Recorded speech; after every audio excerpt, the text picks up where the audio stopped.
A woman arrives at the police station to clean and notices inconsistencies in a murder investigation. She realizes the police have mistakenly labeled the victim's missing wife, Lynette Acosta, as the primary suspect. Without hesitation, she changes the label on the investigation board from suspect to victim. The next day, Detective Karadec is furious when he sees the altered board. Surveillance footage identifies the woman as Morgan, and she is immediately brought in for questioning. Morgan calmly explains her deductions. In the crime scene photos, Lynette's hair is stuck to the furniture with adhesive, indicating she had been restrained before the murder. This proves a third person was involved, someone who subdued Lynette before the crime took place. While the police verify her theory, Morgan is briefly detained. When new footage confirms her suspicions, she is released. The footage reveals a woman at the crime scene. She denies being there on the day of the murder, claiming she was assaulted by one of the victim's clients. The police, believing she might be the third person Morgan mentioned, shift their focus to investigating her. As Morgan leaves, she points out a critical flaw in the surveillance video: it has been doctored. She proves the video isn't from yesterday by analyzing the wind direction. In LA, summer winds come from the south, but in fall, they shift north. The video shows a south to north wind, but yesterday's wind came from the north, meaning the footage is 7 months old. She confirms this using the church in the background, which, like most churches, faces east, providing a reliable reference point. An officer fact-checks her statement, confirming that she is right. Meanwhile, Karadec meets with Acosta's daughter, who reveals that her mother had received a disturbing letter from someone named Sarah. The letter had caused tension between Lynette and her husband, leading Lynette to confide in her sister. The police decide to visit Lynette's sister to gather more information. Selena insists on Morgan's involvement, recognizing her instincts. The daughter, who has grown to trust Morgan, shares the last photos her mother sent before her disappearance. At Lynette's sister's house, Morgan immediately starts questioning her, unconvinced by her answers. Karadec, frustrated by Morgan's lack of tact with a grieving family member, orders her to wait in the car. Instead, Morgan storms off.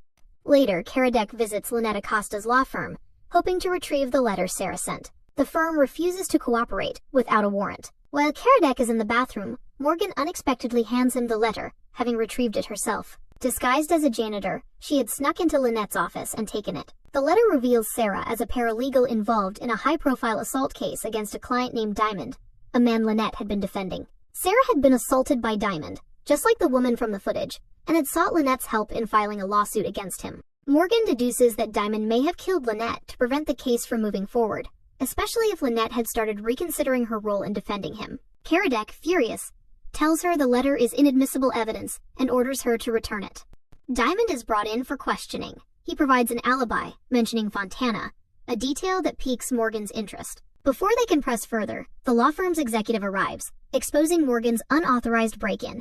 Diamond is released. Karadec, exasperated with Morgan's interference, tells her to stay out of law enforcement. At home, Morgan tries to comfort her daughter, who feels overshadowed by her intelligent younger brother and mother. She reassures her that she has her father's artistic talents, reminding her that her father didn't truly leave her. But her daughter remains unconvinced, struggling with feelings of inadequacy.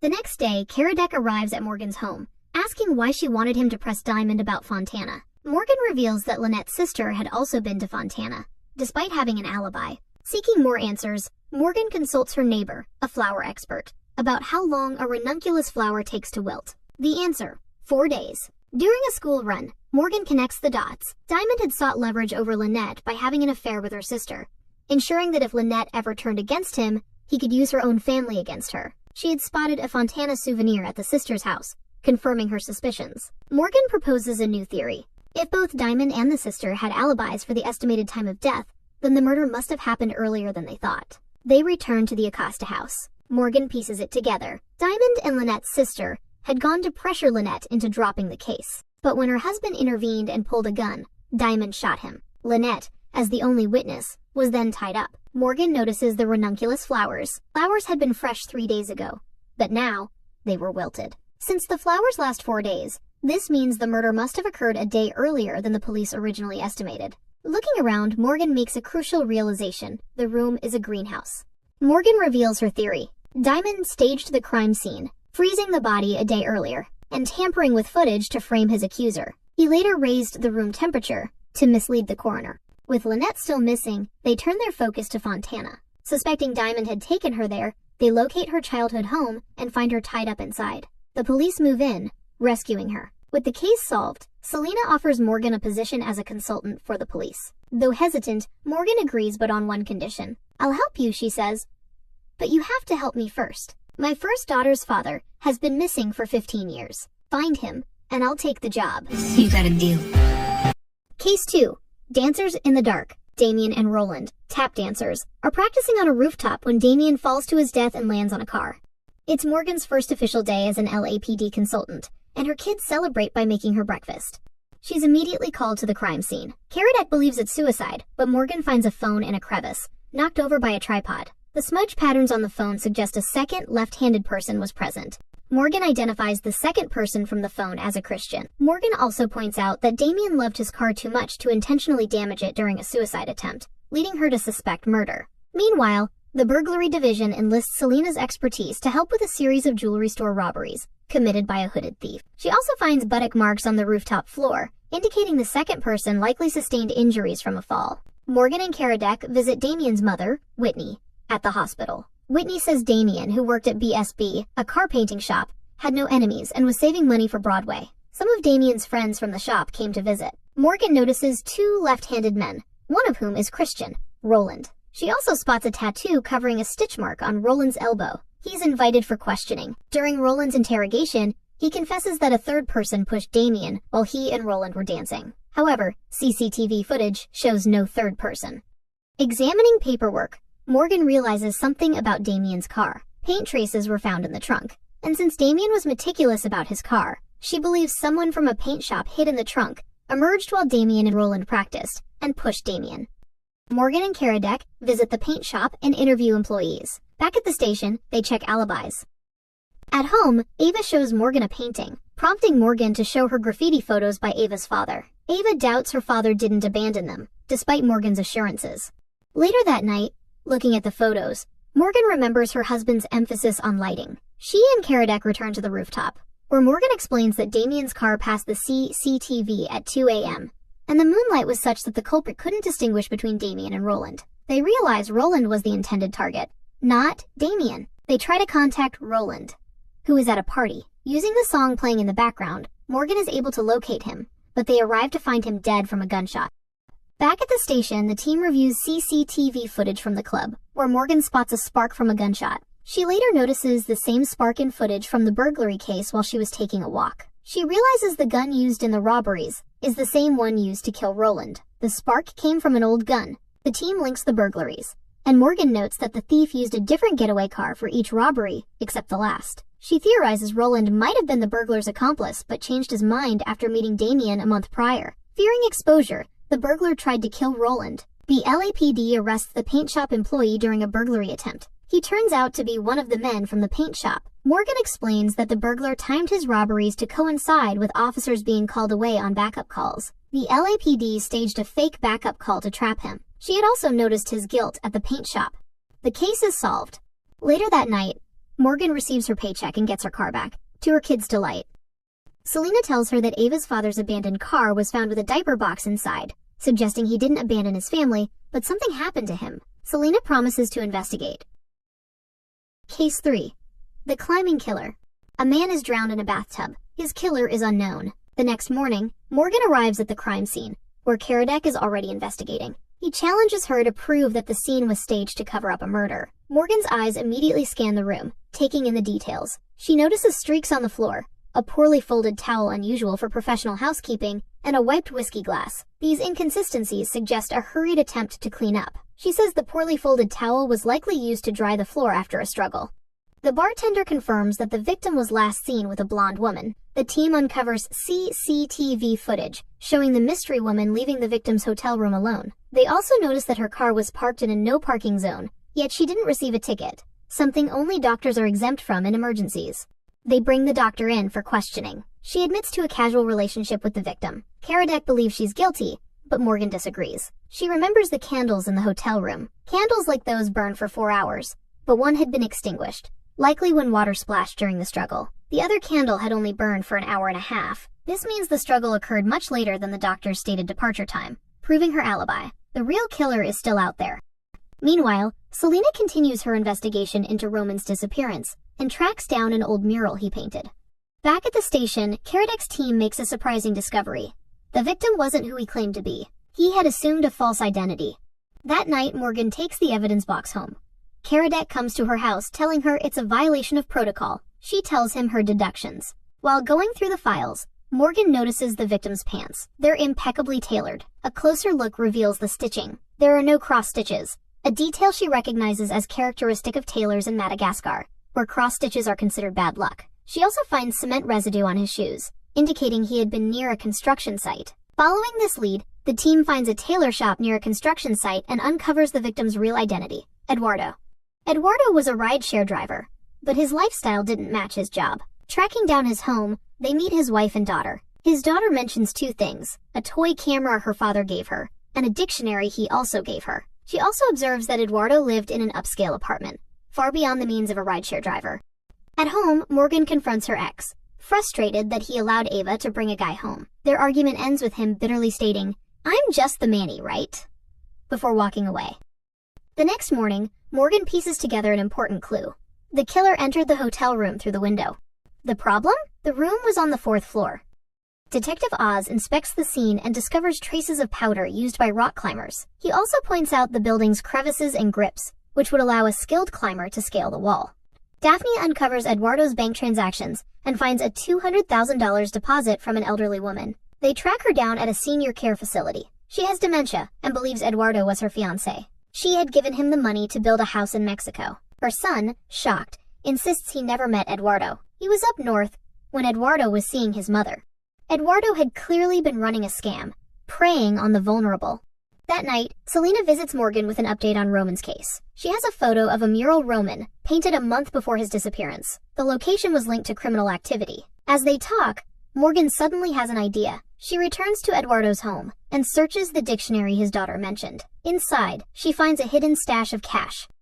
Then, she examines the photos taken by the toy camera. One of them shows Eduardo's tattoo. Morgan calls Karadek to meet her at the hotel bar. She asks Karadek who has access to rich, vulnerable women. Karadek says the bartender. As he says this, Morgan shows him the picture of the tattoo. The bartender, who is serving them, sees the picture and realizes he's caught and runs. He makes it to the kitchen, grabs a knife. But Karadek takes him down. Afterward, Karadek is furious. "You didn't tell me what I was walking into. I could have gotten stabbed." An argument ensues, and she quits. During interrogation, the bartender confesses that he and Eduardo ran scams, preying on vulnerable women, but he insists he didn't kill Eduardo. At home, Morgan apologizes to her ex, and while reflecting on the case, has another realization.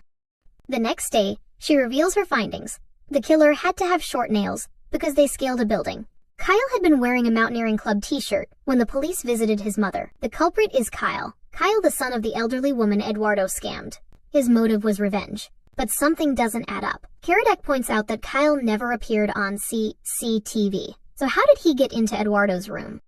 He had help from the doctor. She had unlocked the window from inside and been scammed by Eduardo herself. Kyle had met her earlier, trying to warn her about Eduardo, but she had already given him thousands. As Kyle is arrested, he says goodbye to his mother over a video call. Even in custody, he and the doctor blame each other, each insisting the other was the real mastermind. But in the end, both are guilty. Case 4. Survival mode. 2 young girls are trapped in the trunk of a car, clearly kidnapped. The narrative then shifts to Morgan, who has just received her LAPD consultant badge. She's in the bathroom taking celebratory photos when the children's distraught mother, Mia, enters, clearly in distress. The team meets with Mia, the daughter of wealthy hotelier Mr. Ashford, who reports her 2 daughters missing. Mia is estranged from her husband, Wendell, whom her father describes as a radical environmentalist, incapable of providing for his children, and who wanted his family to live off-grid. They suspect Wendell, as he was about to lose custody of the girls after being deemed unstable by Child Protective Services. Morgan and Karadek visit Wendell's remote cottage. They find one of the girls' teddy bears and, noticing survival books Wendell bought for his daughters, Morgan discovers a greenhouse. She observes that the plants are oddly disturbed, cucumbers and tomatoes planted together, something Wendell, with his knowledge, wouldn't do, leading to the grim discovery of Wendell's body buried beneath them. He's been dead for approximately 12 hours. They visit Mia's father, Mr. Ashford, to inform him of Wendell's death. They learn that Wendell was seen arguing with a woman with long red hair on the day he died. Morgan speaks with the cleaner at the Ashfords' residence, who tells her Wendell was a good man who adored his daughters. The cleaner also mentions seeing Wendell leaving Mr. Ashford's office. Morgan reviews the CPS report on Wendell's custody dispute and finds it full of inconsistencies. The report claims Wendell fed his children junk food, but he had a thriving garden for fresh vegetables. It also mentions an insufficient educational environment, yet the cottage was filled with books for the children. Suspicion falls on the red-haired social worker responsible for the report. During questioning, she defends her assessment until Morgan points out inconsistencies in her finances. She's short on cash, yet recently took a trip to Kuwait. Morgan notices a plant souvenir on her wall and slippers with a logo indicating Ashford connections. The social worker confesses to being bribed by Mia's father to write a false report. She also reveals that Wendell had evidence of Mr. Ashford's illegal hotel construction in environmentally sensitive areas and was planning to expose him. However, she denies any involvement in the kidnapping. Mr. Ashford is arrested. His driver provides an alibi, claiming they were together the previous night. However, he later admits he lied and doesn't know Mr. Ashford's whereabouts. At the station, Mr. Ashford admits to paying someone to deal with Wendell, though he insists he didn't intend for it to result in murder. He confirms Wendell was about to expose his bribery of a judge with a stay in the Maldives to allow construction in a protected area. The hired man is apprehended, but the children are not found. He claims to have backed out of the deal after witnessing Mia arguing with Wendell, shifting suspicion back to Mia. The team believes Mia killed her husband, but Morgan advocates for her innocence. They are unable to locate Mia. At home, Morgan hugs her daughter and kisses her son, clearly affected by the kidnapping case. While watching the news, she sees a picture of the missing girls and notices a detail. The mink in the picture has been switched. She realizes Mia has been selling her mother's antique vase to pay a ransom for her daughters. Morgan finds Mia at an antique shop, attempting to sell the mink. Mia explains she received a ransom demand and was instructed not to involve the police. She also says she went to see Wendell to beg him not to expose her father, and that she didn't kill him. Morgan enlists Karadek's help, and they attempt to intercept the kidnapper during the ransom exchange. However, he escapes without a trace of the girls. Morgan examines the kidnapper's abandoned car. A radio broadcast about betting reminds her of seeing Mr. Ashford's driver when they visited the mansion. She realizes he was parked in a position where he could spy on Mia's room. She deduces that the driver, who is in love with Mia, orchestrated the kidnapping to appear as a hero and win her affection. Under pressure, the driver confesses, claiming Wendell didn't deserve Mia. He reveals that the children had escaped earlier that morning and fled into the forest. A search ensues, and the girls are found unharmed, having survived thanks to the wilderness skills their father had taught them. The episode concludes with Morgan and Karadek sharing a moment of camaraderie, and Morgan, finally able to sleep, returning home with a sense of closure. Case 5. Crooked. Begins with a vet arriving at the clinic for his night shift, only to find the doctor, Monica, dead with the word murder printed on a piece of paper. Morgan's at home making breakfast when Ava swallows something with juice. Morgan asks what it is, and Ava replies it's just juice. Morgan and her team arrive at the crime scene. After observing the scene, just as Karadek is about to wash his hands, Morgan stops him, shooting a tranquilizer dart to save his life.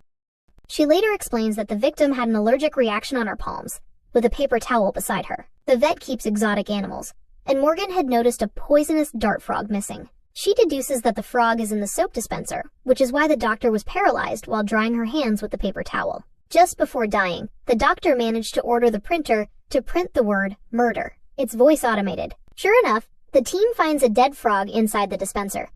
Morgan and Karadek visit Bethany, who had called the police to report the doctor, Monica, missing. Although Bethany doesn't know much, her son, Gavin, claims that a man had yelled at Monica the other day and gives a description. Monica's family is invited in. Her parents say they are estranged from her for 12 years. They show them a picture of the bearded guy, and Monica's father says he was the worst thing that happened to his family. The man is Shane. He dated Monica when she was 16, and Shane robbed a store in flip-flops and was arrested and went to prison for armed robbery. Shane is brought in for questioning, but since he's had an ankle monitor since his release a month ago, he's removed from the list of possible suspects. Meanwhile, Morgan spirals at home about the incident with Ava that morning, thinking she's doing drugs. She searches Ava's room and finds pills that look like birth control in Ava's room, but decides to delay questioning Ava on her ex's advice.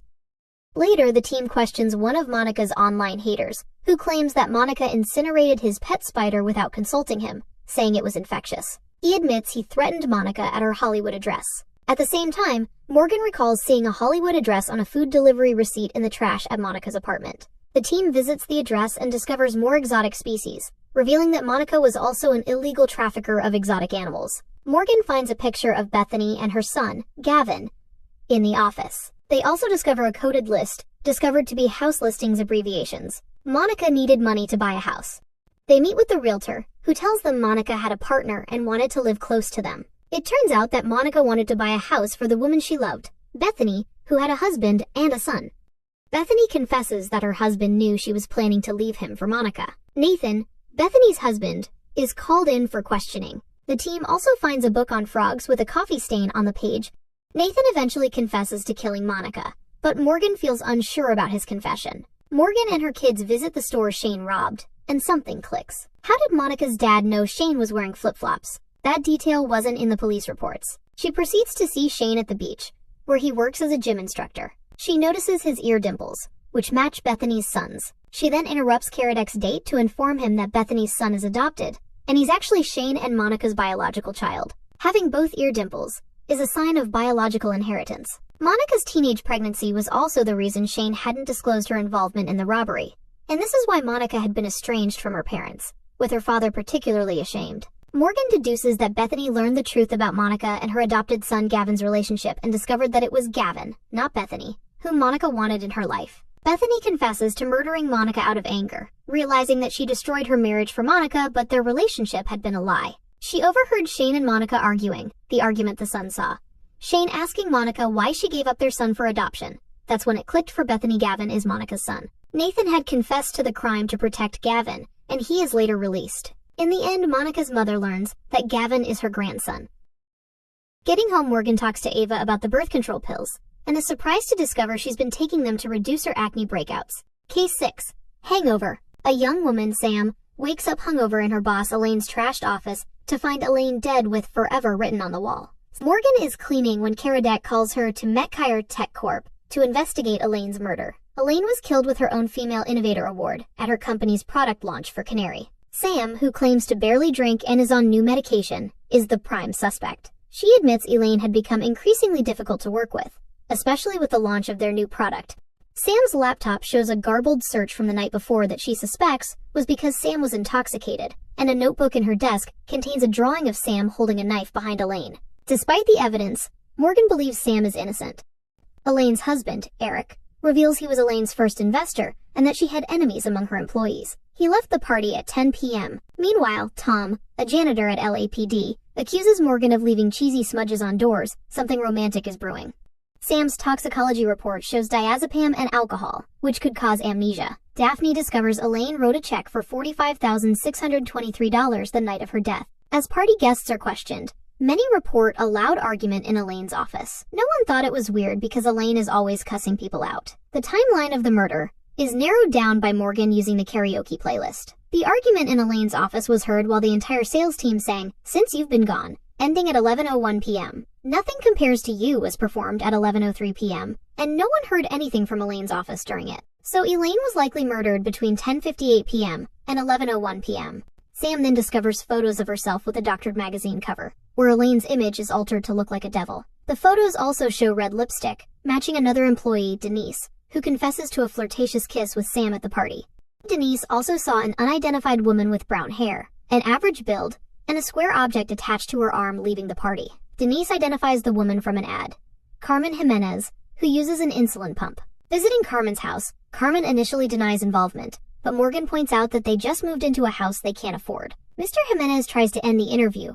Morgan notices that Carmen is hiding her hands. Morgan deliberately spills a glass and Carmen reacts by reaching for it, revealing the bruises and cuts on her knuckles. That's enough to make Karadek bring her in for questioning. It is revealed that Medcare, Elaine's company, was paying Carmen off, and even paid her mortgage. As Daphne is typing, Morgan realizes that Sam's seemingly nonsensical web search was actually a coherent phrase with a shifted keyboard position. Corrected, the search would have been "Faz lungs," which would lead to information about forever chemicals, PFAS, causing lung disease. This explains the significance of the word "forever" displayed on Elaine's office wall. Morgan confronts Carmen privately about her involvement, asking if Medcare was paying her to stay silent about their product harming children, including Carmen's son. Morgan suspects Carmen's concern for her son pushed her past her breaking point. Carmen confirms this is true, admitting she couldn't live with the guilt. This led her to attend the party, where she became enraged seeing people celebrating. She went to Elaine's office, wrote "forever" on the wall, and stabbed a stuffed bird, cutting her hand in the process. Elaine then entered and threatened Carmen with lawsuits if she spoke out. Although Carmen initially intended to harm Elaine, She lost her nerve and instead punched a photo on the wall as she left. Carmen insists Elaine was alive when she left the office. Morgan grows suspicious of Elaine's story about helping her niece with a product tied to her company. Tom, the janitor, interrupts. Morgan uses Tom as a sounding board, questioning Elaine's sudden switch to Chinese medicine when her background is in Western medicine. She also points out that Elaine doesn't have any photos of her supposed niece, while Tom says he has tons of his nephew. They theorize that Elaine's former assistant, Nina, who is interested in Chinese medicine and has a daughter, likely created the product prototype. Morgan believes Elaine stole it, planning to profit from it. Karadec questions Nina about Elaine allegedly stealing her product idea. Nina confirms she came up with it but was paid by Elaine and enjoyed the resulting lifestyle. She also believes Elaine genuinely wanted to help people. Morgan, observing with Selena, thinks Nina's smile indicates she's saying the truth. Nina then describes the horrific nature of Elaine's murder.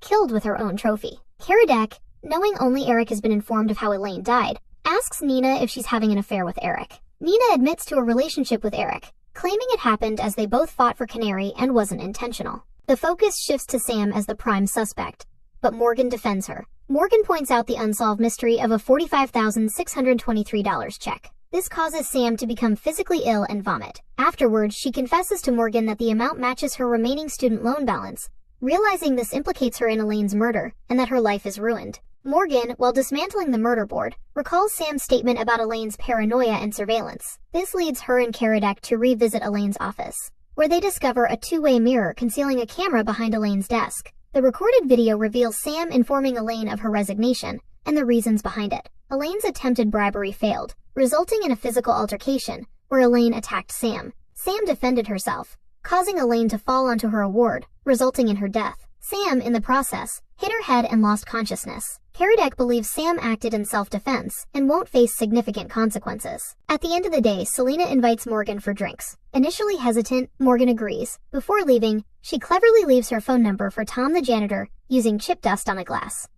Case 7.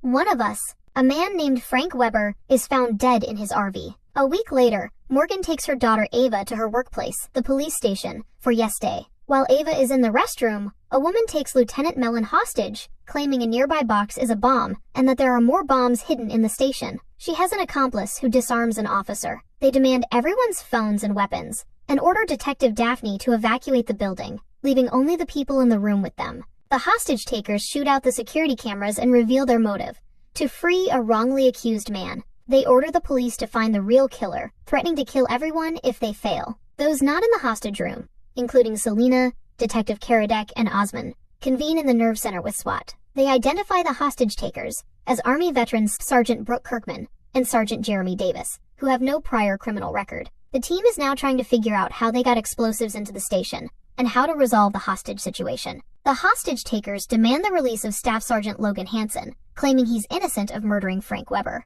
They force Lieutenant Mellon to relay this message to Selena. Selena, despite believing Detective Lavallee handled the Hansen case correctly, brings him in. Lavallee explains that Hansen is expected to receive a long prison sentence for Weber's murder. Weber, a retired master sergeant and military instructor, was killed with his own gun inside his RV. Hansen's fingerprints were on the weapon, which also had traces of acetone matching Hansen's home remodeling project. A bartender witnessed a tense interaction between Hansen and Weber the night before the murder. During interrogation, Hansen claimed he was home with his girlfriend, Brooke, an alibi she confirmed. Lavallee suggests a possible motive. Weber may have denied Hansen a coveted overseas post, triggering the murder. Hansen admitted to handling the gun at a shooting range with Weber, explaining his fingerprints. Despite the evidence, the hostage takers are adamant about Hansen's innocence, leading the SWAT leader to believe lethal force will be necessary. Inside the hostage situation, Lieutenant Mellon insists Lavallee's investigation was comprehensive and confirms Logan's guilt. However, Morgan disagrees, noticing a detail about the blood splatter pattern. A perfect corner indicates an object was moved from the crime scene. She suspects it might be a piece of paper, and with the hostage taker's permission, contacts Karadec for assistance. During the call, Karadec realizes Ava is at the police station and alerts Selena, who dispatches officers to find her. Morgan asks Karadec to search Frank's RV for the missing paper. Karadec accesses Weber's laptop and discovers he last printed a DD Form 458. Brooke explains this form is used to initiate a discharge. She argues Logan was a model soldier and couldn't have been the one Weber was going to discharge. The hostage situation intensifies when Jeremy discovers Ava and holds her at gunpoint. Morgan intervenes, Tom steps in to defend Morgan, but Brooke diffuses the situation, ordering everyone to sit down. Meanwhile, Karadec questions Frank's daughter, Lauren, who reveals her father, despite his close relationships with his soldiers, wouldn't discuss disciplinary matters with her. Lauren also mentions Frank canceled their usual Monday dinner without explanation. Karadec informs Morgan that Frank's phone, now in evidence, might reveal his whereabouts that Monday. Morgan relays that Frank searched for an address near Pershing Square, a known high-crime area, at 5:47 p.m. 40 minutes later, he searched for a private detox center, despite not using drugs or alcohol. This suggests he transported someone to rehab. Karadec's attempts to get information from the detox center are blocked, even with the suspicion the patient may be a murderer. Osmond seeks the DA's help. Back in the hostage room, Jeremy becomes increasingly agitated, and Brooke tries to calm him, reminding him to stick to the plan. Jeremy suspects the police are planning something. Correctly. Lieutenant Mellon suddenly attacks Jeremy, attempting to disarm him. Brooke screams for everyone to freeze, holding up the detonator. Tom jumps into action to assist Mellon, and a shot rings out, hitting Tom in the leg. SWAT is ready to move in, but Karadec hesitates, fearing the bomb. A lowered camera reveals Tom on the floor, seemingly motionless. Just as Selena is about to order entry, Tom moves. Morgan and Daphne tend to Tom, whose artery was hit by the bullet. They struggle to stop the bleeding. Tom's condition worsens, and Morgan warns Brooke he'll die within 15 minutes without proper medical attention. She reveals she knows Brooke is pregnant, explaining Logan's refusal of the overseas assignment. Jeremy overhears this, feeling betrayed. Brooke confirms she and Logan are trying for a baby. Karadec finds a store clerk, who recalls a blonde man matching the description at 8:36 a.m. Security footage confirms this, showing the man in a field jacket, though his face is obscured. Selena distributes the photo, but Jeremy is frustrated by its poor quality, believing the police are stalling. Brooke tries to calm him. Morgan promises to continue investigating, but insists Tom needs immediate hospitalization. Brooke orders Ava to escort Tom out. Brooke and Jeremy argue about their next move, with Jeremy accusing Brooke of weakening. Morgan notices Frank's phone has no incoming calls or texts, questioning how he knew where to pick someone up. She recalls a receipt for an AirTag Frank purchased 2 weeks prior. She deduces Frank used the AirTag to track a soldier he suspected of drug use, confirming his location at a known drug den. Frank likely slipped the tag on the soldier and continued tracking him. Morgan points out the killer might still have the tag. The AirTag's location history shows it was at Frank's RV during the murder, and is currently at the residence of Ben Spoelstra, an Army reservist on temporary duty at Los Alamitos. Ben Spoelstra is apprehended with drugs and the AirTag in his possession. Brooke is relieved, believing Logan will be freed. However, Jeremy, in a shocking twist, knocks Brooke unconscious and seizes the detonator. He forces Daphne to call Lieutenant Solo, demanding a deal in exchange for not detonating the bomb. Morgan calmly challenges him, revealing that all plastic explosives since 1991 contain a detection taggant. Since the bomb-sniffing dogs didn't react, the bomb is fake. Morgan further deduces that Brooke, being pregnant, wouldn't handle the toxic chemicals required to build a real bomb. Daphne seizes the opportunity and tackles Jeremy. Jeremy presses the detonator repeatedly, proving it's a fake. Morgan reunites with Ava, promising to reschedule their yes day. Brooke apologizes to Morgan, who acknowledges her relief that Logan is free. Tom is recovering in the hospital, enjoying pudding, and shares a lighthearted moment with Morgan. Back at the station, Morgan receives a hero's welcome, complete with applause and a new desk. While Lieutenant Mellon still refrains from direct praise, he promises to stop calling her the cleaning lady, a small but significant victory for Morgan. Case 8. Obsessed. A woman is found unconscious on the beach. Morgan is called to meet the detectives there. The unidentified woman has blunt force trauma to her head and is presumed deceased. They consider this a murder, but Morgan's not so sure. She asks for Detective Karadec's watch and holds it up to the woman's nose. It fogs up, which means she's alive. Back at the station, Morgan explains to Osmond that it's the Lazarus effect, the spontaneous return of circulation after failed resuscitation. Karadec figures out the victim is Heather Wallace, a 27-year-old graduate student who was reported missing by her boyfriend Morris last night. Morris, who is much older, is brought in and confirms that the woman is Heather, and last night he was at home picking out tiles for his pool. Osmond informs Selena and Morgan that Heather isn't Heather, or a grad student. Her name is actually Penny Hall. They proceed to her apartment, and the landlord describes Penny as his favorite tenant. He also reveals that her boyfriend, Lucas Phillips, was murdered, and that Penny stayed home for weeks after he was killed. Morgan looks around and points out all the expensive shoes and clothing. There are lots of credit card bills on her counter, meaning she was paying for the items, not Morris. This isn't a sugar daddy gone wrong situation. Discovering Penny's murder board, Morgan realizes she's secretly investigating the murder of her boyfriend, Lucas Phillips, 2 years prior. She's assumed a new identity, dating a wealthy man, Morris, to gain access to the Marina Azul Beach Club, where Lucas worked. The team begins digging into Lucas Phillips' death. It was thought Lucas's murder was a robbery, but now that Lucas's death mirrors Penny's attack, it appears both Lucas and Penny were attacked by the same person. Morgan points out rice in Lucas's hair, and Karadec adds that he had antifreeze in his nose. Morgan and Karadec visit the club. Edward Wilson, grandson of the beach club's founder, shows Karadec and Morgan around. Edward's brother, Blaine, joins them, and the brothers recognize Penny as coming to the club with Morris. They also recognize a photo of Lucas and confirm he was a popular tennis instructor at the club. While conducting the interview, they get word that Penny has regained consciousness. Penny reveals she was attacked from behind while meeting someone who claimed to know Lucas' killer, so she didn't see the culprit. She says this as she touches her diamond necklace, a gift from Lucas the week before his murder. Morgan asks about Blaine, and Penny reveals they had run-ins, with Blaine threatening to fire Lucas. Penny had been investigating Blaine, but Edward always protects him, making it difficult. Karadec and Morgan return to the club to question Edward about Blaine. Edward claims Blaine isn't perfect, but wouldn't hurt anyone. He admits to helping Blaine with rehab and money problems, but insists he wouldn't cover up a murder. Morgan notices a woman with a necklace like the one Penny received from her deceased boyfriend. It turns out that Blaine's secret lover, who is married, gave the original necklace to Penny's boyfriend to keep their affair quiet. She kept a copy for herself. This suggests that Blaine might have killed Lucas. Morgan re-examines the murder board and realizes they have the wrong time of death for Lucas. His shorts are wet, but his hair isn't, meaning the tide never reached the spot where his body was found. He was likely killed elsewhere and dumped on the beach. Morgan, unable to stop thinking about the case, visits Karadec at night. They work through the night, piecing together clues. Morgan suddenly realizes the murder weapon, a snow globe. Lucas had rice, used for snow, in his hair, and antifreeze, used to keep snow globes from freezing, in his system. Edward had souvenirs from his travels with Blaine except for Greece. Morgan deduces Lucas threatened to expose Blaine's bad behavior, drugs, affairs, fraud, to Edward, who killed him to protect his brother. Edward also tried to kill Penny. The police rush to the club, but Edward flees to a cliff near the beach. Using Blaine, the police manage to convince Edward to come down, and he is arrested. Morgan has dinner with Tom. They connect, and Tom admits he likes being around her. Selena interrupts, meeting Morgan at the office. She found out Roman was in contact with Gio Conforth, a concierge who procures items for people on both sides of the law. Selena has located Gio, and is bringing him in for questioning. Case 9. The Rams. Karadec calls Morgan to the scene of another murder. Despite her baby fussing, Morgan brings the child with her, prompting Karadec to question her childcare arrangements. The victim is Marvin Price, a well-known sportscaster. A witness reports that Price was run over twice, suggesting the act was intentional. Morgan's quick analysis of the scene leads her to identify the vehicle used as a Malaga Blue Jensen Interceptor. They then find the abandoned vehicle, confirming her initial deduction.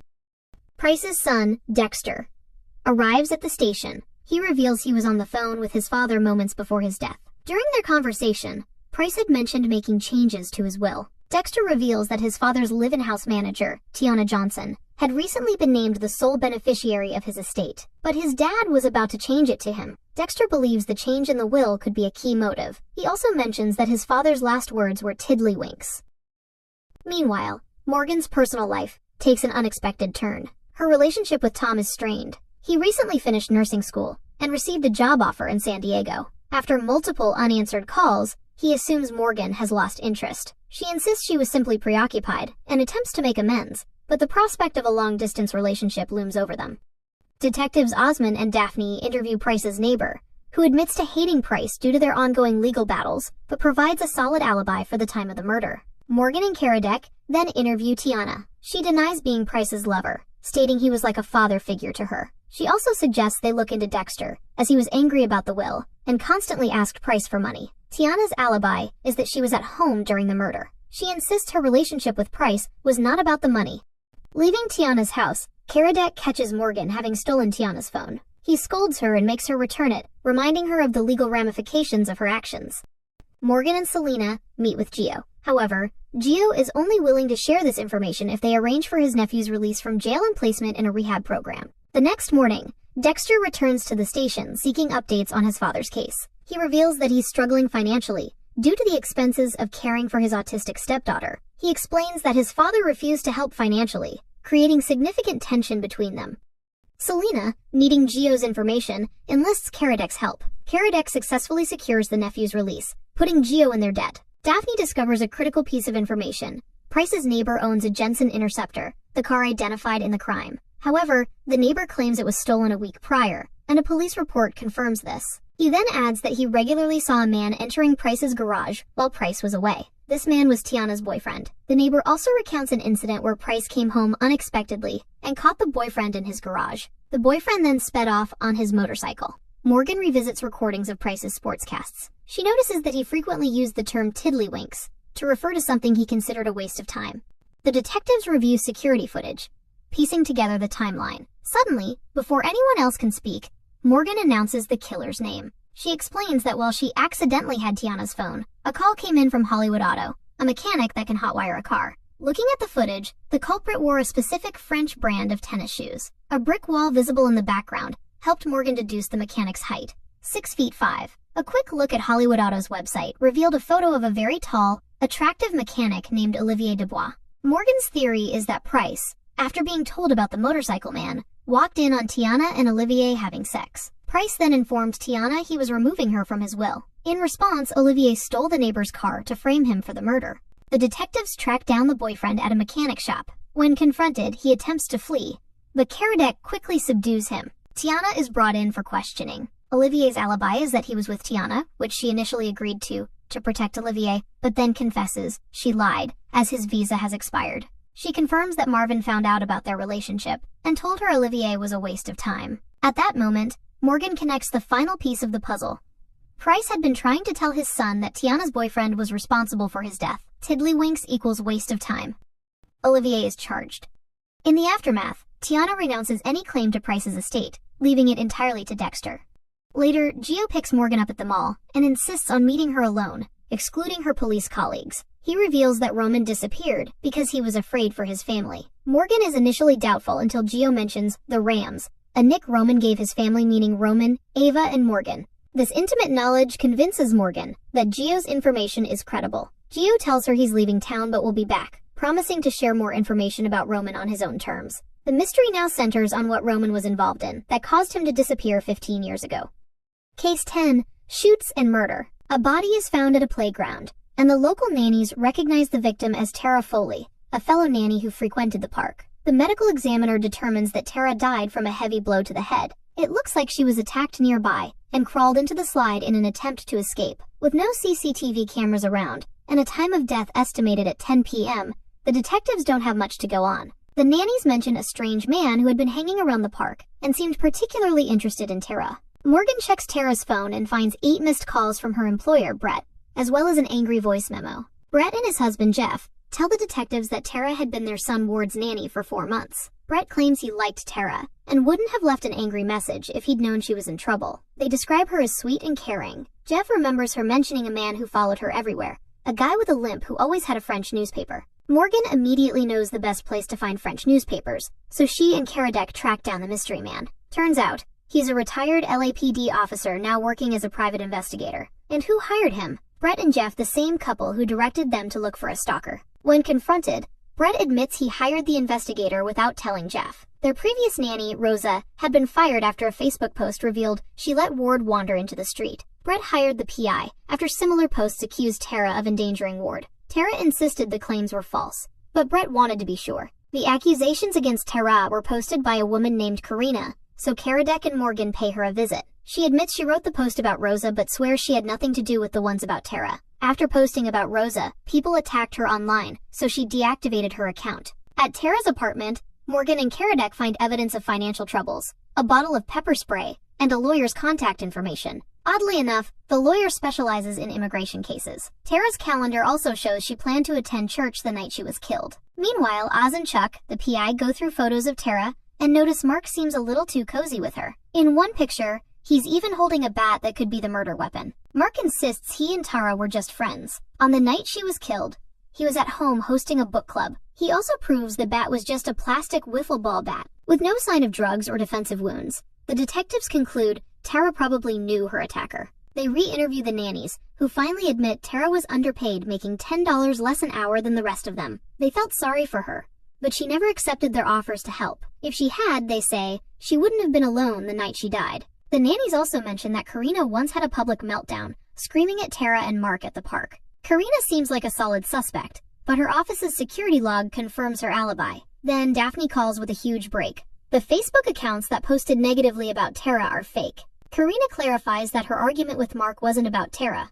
It was about wood for their new deck. She scoffs at the idea that she'd be jealous of a nanny. She also reminds them she deactivated her account after her single post about Rosa. Morgan suddenly realizes the nannies were behind the fake posts. They had time to post during story time at the library because they wouldn't be watching the kids and used fake accounts to infiltrate the Facebook group. They were the ones who bullied Karina after she reported Rosa. And when Rosa lost her job, they turned on Tara for taking her place, especially since she worked for less. Morgan notices all the kids' lunchboxes have Spice Girl stickers. Rosa was Sporty Spice, and Tara refused to use Rosa's old lunchbox when she took the job. That's when Morgan zeroes in on Oksana. Oksana is Russian, and the fake posts use Russian capitalization conventions, where days of the week aren't capitalized. Tara's calendar had Exaltation of the Cross, marked at 7 p.m. on September 27th, but Catholics celebrate that on the 14th, which means Tara wasn't going to her church, she was going to Oksana's. Morgan pieces it together.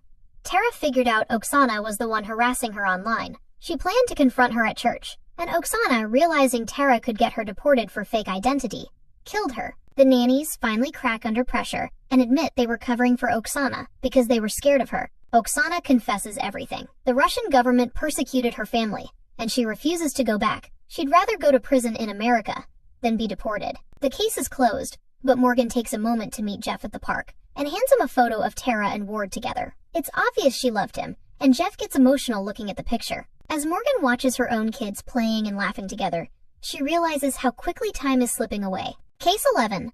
The sauna at the end of the stairs. On his deathbed, George Donovan makes a shocking confession. He killed his son-in-law, Barry Johnson, 10 years ago by pushing him down the basement stairs. The case, known as the Bucket Lane murder, had been widely covered in the media at the time, but remained unsolved. Barry's body had been found in a sauna, severely burned, but the autopsy revealed that his actual cause of death was a broken neck. A drop of Barry's blood had been found on George's shirt, but it wasn't enough to convict him. The defense also introduced another suspect, Billy Rose, a known cocaine dealer who had been in the area that night. Despite suspicions, the case never reached a clear resolution. Selena, who had been one of the detectives on the case, never believed George was guilty. Now, with his confession, she suspects he is taking the blame to restore the family's reputation and protect someone else. Determined to uncover the truth, Morgan meticulously reviews crime scene photos. After hours of analysis, she realizes that Barry was never pushed down the stairs. Instead, she believes he was killed in the common bathroom upstairs. She reconstructs the scenario. The killer hears Barry in the shower and decides to use a hairdryer to electrocute him, hoping it would appear as a heart attack. However, the outlet catches fire, leaving behind evidence of foul play. To cover their tracks, the killer moves Barry's body and drops it down the laundry chute, causing the fatal neck injury. That explains how Barry's blood ended up on George's shirt, as George's shirt was in the laundry room. Finally, the killer moves Barry to the sauna to further obscure the cause of death. Morgan presents her theory to the team, pointing out that the bathroom outlet had been replaced shortly after the murder. Selena initially doubts her, arguing that modern hairdryers have built-in safety features, but Morgan counters with a crucial detail. The hairdryer in the crime scene photo was an older model from the 1980s, which lacked those protections. Morgan, Selena, and Kara Deck visit the Donovan mansion to verify her findings. They locate the scorch marks near the bathroom outlet. They drop a test dummy down the laundry chute, and it lands in the basement, sustaining injuries consistent with Barry's. The evidence supports Morgan's theory. Meanwhile, at the precinct, Neda Donovan, the ex-wife of Clark Donovan, arrives with a documentary crew, eager to capitalize on the case. She warns Daphne and Lev that the family will do whatever it takes to protect one another, making it difficult to get the truth.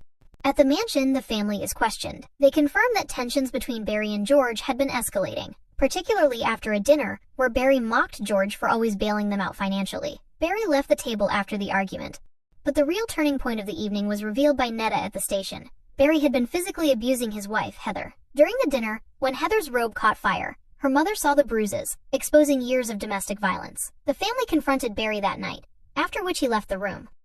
Another crucial piece of information emerges. Neda saw Billy, the cocaine dealer, near the house that night, confirming his presence at the scene. A new prime suspect emerges. Morgan pieces everything together but struggles to identify the true killer. Then, Captain Cost arrives at the mansion to shut down the investigation, furious that Selena continued digging into a closed case. However, in the middle of his speech, Morgan suddenly realizes the truth. Cody Donovan, Barry's son, was the real murderer. She explains that Cody, just 15 at the time, knew about his father's abuse. That night, after the family's confrontation with Barry, Cody took matters into his own hands. He electrocuted Barry in the shower, then dropped his body down the laundry chute to stage an accident. Afterward, he calmly returned to the dining room and played Monopoly with the rest of the family, ensuring he had an alibi. The captain argues that a teenager couldn't have orchestrated such a complex murder, but Morgan counters that Cody wasn't an ordinary teenager. He was a prodigy, recruited by MIT. He had the intelligence and precision to carry out the crime.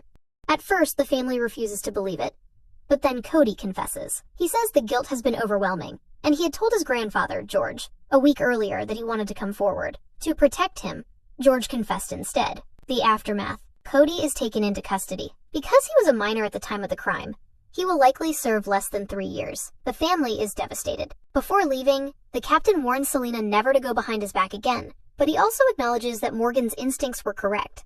The episode ends with Morgan walking home, wearing a police badge, not because she earned one, but because she bought it from a pawn shop. Case 12.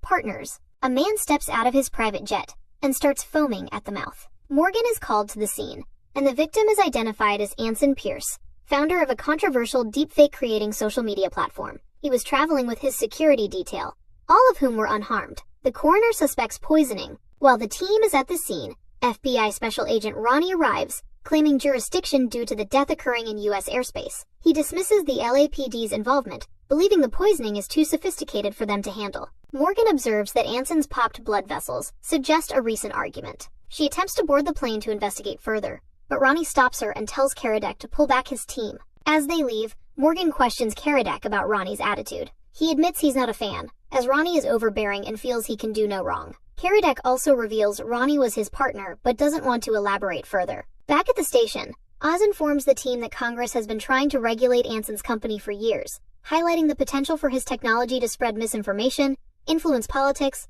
and ruin lives. Ronnie arrives, and his reception is mixed. Ronnie announces he'll be working with Karadec to question witnesses and Anson's family, a prospect Karadec clearly dreads. While they're conducting interviews, Morgan asks Selena about Karadec and Ronnie's history. Selena reveals they were a highly successful team before a falling out. A potential injection site is found on Anson's shoulder, but Morgan disputes Ronnie's theory that this is the point of entry for the poison. The medical examiner suspects the poison is related to anthrax, prompting Ronnie to push for transferring Anson's body to the FBI immediately. Anson's security detail consists of highly trained individuals, a former Navy SEAL, a SWAT officer, and a Coast Guard member. They are stunned by Anson's death, and worried about the implications for their careers, as Anson dying on their watch will make it difficult for them to find future employment. Karadec examines Anson's detailed calendar, which reveals a mysterious 2-hour gap for a meeting in Orange County. The security team claims ignorance about the meeting's purpose, stating they simply drove Anson to the location and waited for him. As Ronnie prepares to leave,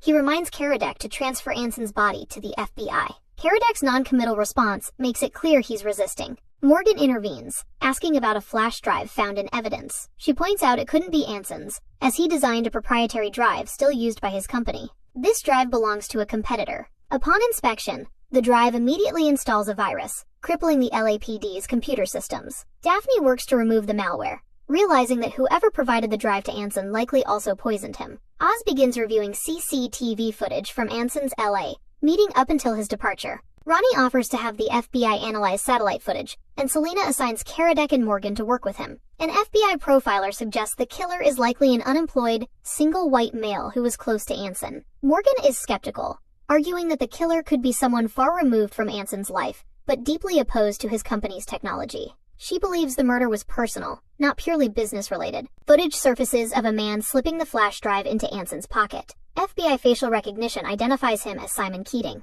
matching the profiler's description. During questioning, Simon claims he was trying to protect Anson from his own cybersecurity team by hacking him, revealing himself to be a hacker. A masked individual ambushes the coroner's van transporting Anson's body, forcing the driver out, and then detonating the vehicle, completely destroying the remains. Ronnie arrives at the station, furious that the LAPD had possession of the body in the first place. He confronts Karadec publicly, but the team, including Selena, defends their own. Morgan diffuses the situation, reminding everyone to focus on Anson's 2-hour meeting. They realize the van attacker couldn't be Simon, as he's in custody. Karadec suspects multiple people are involved in the crime. Ronnie and Karadec clash again, each accusing the other of withholding information. Karadec demands full FBI cooperation, offering a deal.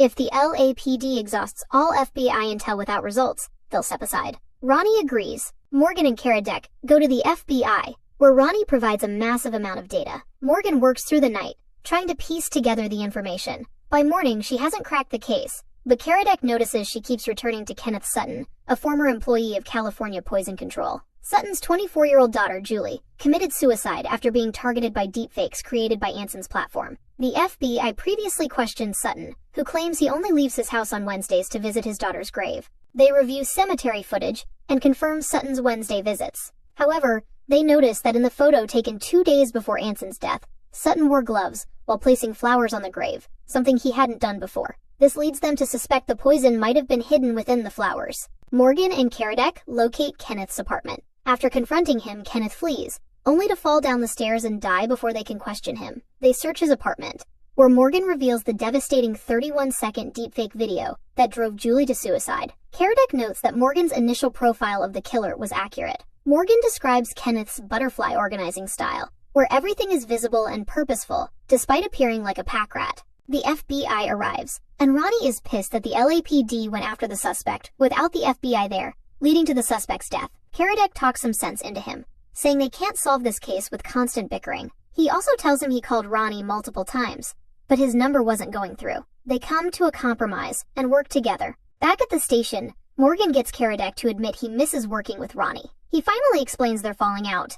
They were a top detective duo, but someone jealous of their success framed them for taking a bribe. Though the money was simply mislogged, Ronnie took an FBI job, leaving Karadec to clear their names. While looking at Anson's autopsy photos, Karadec realizes the LA meeting might have been personal, noting marks on Anson's body suggestive of sexual activity. He asks Ronnie to pull more footage of the building, and suggests checking the back exit, suspecting Anson might have been meeting someone at a nearby hotel. Ronnie surprisingly thanks Morgan and Karadec for leading them to Aria Vale, who runs a non-profit advocating for AI regulation and the shutdown of Anson's company. Suddenly, Morgan receives a frantic call from her son. Ludo, her ex-partner, has collapsed and refuses to let Elliot or Ava call 911. Morgan rushes home. Ludo claims he simply fainted from lightheadedness, but Morgan senses he's hiding something and is reluctant to talk. She starts apologizing, but he reassures her that they are a team when it comes to the kids, and she doesn't need to apologize for needing his help. Ronnie interrogates Aria, sensing she's being deceptive about her meetings with Anson.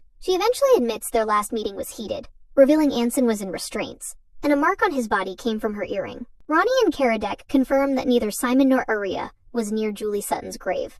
Morgan joins them, and Karadec believes they're overlooking a clue from Kenneth's apartment. Morgan, noticing the books in the photos, quotes Louisa May Alcott, "It takes 2 flints to make a fire." She realizes that Parker, one of Anson's security guards, had a flint on his keychain, likely belonging to Julie. Morgan's theory posits that Parker and Julie were romantically involved. Driven by revenge for Julie's suicide, Kenneth and Parker conspired to murder Anson. Kenneth created the poison and applied it to a dog collar, which Parker then placed on Anson's dog. The poison was likely absorbed through Anson's skin. An FBI team attempts to arrest Parker, but he's already fleeing to the Valley Airport on Anson's jet. Daphne enlists Simon to remotely disable the plane's electronics. Parker is apprehended as he exits the plane. After the case is closed, Ronnie apologizes to Karadec for abandoning him. Later, Karadec tells Morgan that Ronnie offered him a job, but he declined. Morgan is pleased that he finally acknowledges their partnership. Morgan returns home to a surprise taco night and a screening of 2001, Ludo's favorite movie. She realizes they all need to slow down and appreciate each other. Case 13. Let's play. The season finale of High Potential opens with Ludo giving Ava a driving lesson, a sight that terrifies Morgan. She immediately asks the detectives to take note of Ava's license plate and pull her over anytime they see her, convinced that Ava has inherited her reckless tendencies behind the wheel. At the station, Lieutenant Selena Soto reminds everyone to RSVP, for the police gala attendance is mandatory. But before anyone can focus on party plans, Karadec receives an alarming email from the LAPD tip line. The attachment is a photo of a man tied to a chair, holding a sign that reads, 2 hours to make your move. The detectives aren't sure if this is some sort of twisted game or a real threat. Oz quickly identifies the man as Spencer Wallace, a 37-year-old lawyer with no family ties. He and Daphne head to his apartment, where they find an unopened jigsaw puzzle on his doorstep. Back at the station, Morgan assembles the puzzle, realizing it's a map, but a key piece is missing, marking Spencer's location. Following the lead, Karadec and Morgan arrive at the designated area, where they find Ochos Locos game cards hanging from a tree. A message instructs them to pick a card and follow one of two paths if they want to save Spencer. Time is running out. Oz and Daphne discover that Spencer is diabetic and could slip into a coma within hours. Morgan and Karadec play along, solving a hopscotch-based math puzzle that leads them to a storage facility. The unit belongs to Spencer, but it's completely empty. When the team finally locates him, he's barely conscious. At the hospital, he recalls being kidnapped by someone in a white anime mask who wanted him to play games. When he refused, they knocked him out. Morgan realizes the kidnapper isn't targeting Spencer. They're playing a game with LAPD. Morgan stops at a cafe and runs into Gio, who has information about Roman's disappearance. Roman was terrified before he vanished, and a woman named Lila Flynn was involved, but Morgan has never heard of her. At home, Ava shows Morgan a memory book she's making for her dad, just in case he's ever found. She also insists on picking out Morgan's outfit for the gala. Daphne and Oz receive a call about a new lead at the hotel hosting the police gala. Morgan joins them and discovers a baby stroller filled with creepy dolls, with Scrabble tiles spelling out, "The fun has just begun." No one knows who left the stroller, but Morgan is convinced the person is watching them. Back at the station, the team tries to connect the dots but comes up empty. Morgan is sure the dolls hold meaning, but she can't crack the code yet. Karadec wonders if anyone besides Spencer knew about the storage unit. That's when Oz speaks up. He did. Oz explains that he's part of a private grief support group. He lost his dad last year and now realizes Spencer was in it too. Spencer had mentioned the storage unit, meaning the kidnapper, or whoever's behind this twisted game, could be in the group. Daphne and Oz visit the support group, where everyone remembers Spencer fondly. They also recall a guy named David, who was obsessed with games. After his sister died, he was devastated that their game nights ended. Morgan updates Karadec and Selena about Gio, and a possible lead involving Lila Flynn. Karadec warns Morgan not to trust Gio, and makes her promise to be careful. As Daphne and Oz wait for a sketch artist to help identify David, the group leader grows concerned. Sierra, a regular, hasn't shown up. She never misses a meeting. With a sketch and a possible suspect, David, the team reviews their clues. He's a white male, around 5 feet 10 inches, with a beard. But they still don't know why he's acting now. They suspect Sierra could be his second victim, so Adam and Morgan head to her place. The signs of a struggle are obvious. While scanning the apartment, Morgan notices a bookcase has been moved. When they turn off the lights, a hidden message appears on the wall. You can't tell in the dark. Morgan focuses on the word tell and makes a connection. Sierra is an ASL interpreter. Since sign language requires visibility, it's impossible to communicate in complete darkness. That's when Morgan realizes the doll's hands might be signing something. Deciphering the hand positions, she gets COX1PI and flips it around to PICOX1, a clue pointing to Pico Boulevard and First, an art gallery there shut down some time ago. The team rushes to the location and finds Sierra locked inside a safe, crying. A timer shows she's been in the box for 36 minutes. With Sierra's oxygen running out and SWAT still 45 minutes away, Morgan realizes the paintings on the wall are part of the next game, Jacks. The artwork depicts how the game is played in different countries. Americans use 1 ball. Central Asia uses 10 stones. Southern Asia uses 5 stones. Japan uses 7 bags of beans. Morgan pieces it together. 11057 is the combination. And Sierra is saved. While Sierra is safe, the team knows David won't stop until he wins. Each member of the grief group is assigned a cop for protection. Daphne, as always, has Oz's back. Karadec suggests canceling the police gala, but Selena refuses to even consider it. That night, Morgan arrives home to find Ava, with a little help from Ludo, has picked out a stunning selection of outfits for the gala. But Morgan can't focus on dresses. Her mind is stuck on the case. Karadec secretly asks Ronnie for help investigating Lila Flynn. He learns that she was an FBI field agent murdered 15 years ago. One of her last cases involved Roman, and he disappeared right after her death. On his way to the gala, immediately Oz starts his car, his airbag deploys. Knocking him unconscious, a man wearing a mask shows up. At the gala, Selena, Karadec, and Daphne arrive looking sharp. But Morgan and Oz are nowhere to be seen. Karadec informs Selena that Roman was an FBI informant. He also tells Morgan he'll handle Gio from now on. Tom arrives soon after, and he and Morgan share a dance. Daphne checks on Oz and finds his car abandoned with blood on the deflated airbag. Inside, an hourglass sits on the seat, along with a note, "Marco!" Back at the station, the detectives piece together the clues. Daphne notices that each game's clues were written in different fonts. Morgan asks for the fonts in the order they appeared: Romana, Haptic Script, Olicana, Kiln Sans, and Avant-Garde. The first letters spell RHOKA, which jogs Morgan's memory. JR. Roca is an architect. Only one of Roca's houses has a pool, so the team rushes over and finds Oz chained at the bottom. There's an air tank and scuba gear, but no bubbles are rising. Karadec pulls Oz to the surface while Daphne performs CPR. After a few heart-stopping moments, Oz finally comes around. He'll be fine, but Selena warns him never to scare them like that again. CSI moves in to search the house for more clues. It turns out the house belongs to the Pecks. Their 38-year-old son, David, lost his twin sister when they were 10. The Pecks, who have been at their vacation home, are estranged from him and have no idea what's been happening in their house. Strangely, the police can't find any pictures of David. Later, Morgan and the kids are loading groceries into the car, casually discussing potential family vacation spots. A helpful stranger picks up a fallen item, and Ava, ever observant, thinks he's flirting with Morgan. Getting home. As she and her kids put away groceries, Elliot finds an unfamiliar board game in the bag, and Morgan freezes. The back of the box has a sticker with XX eyes and a chilling message. "You're the one, Morgan. We shall play again. Me and you." Back at the station, the team uncovers a devastating twist. David, their prime suspect, has been in a rehab facility for 4 months. The real game player is still out there. As the pieces fall into place, Karadec calls Morgan with shocking news. Roman is alive, and I know where he is. Do we think Morgan will beat him at his own game before he gets to her family?